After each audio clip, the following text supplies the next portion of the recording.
All it takes is one sleepless night for our eyes to look tired. In fact, our eyes make a big difference in our appearance. Have you ever looked in the mirror and noticed that your eyelids appear to be drooping and the skin is sagging?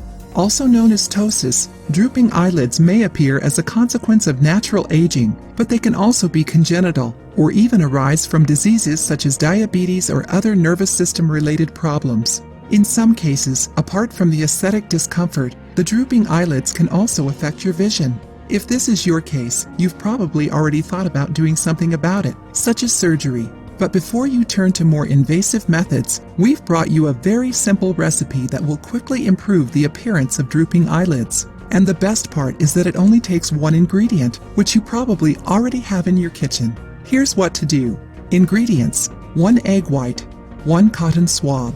Instructions: if you have any makeup on your face, remove it completely and wash your face afterwards. Then break the egg and separate the egg white from the egg yolk. For this recipe, you'll only need the egg white. Dip the cotton swab in the egg white.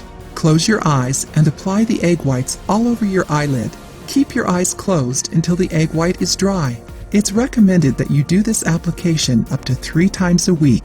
If you liked the video,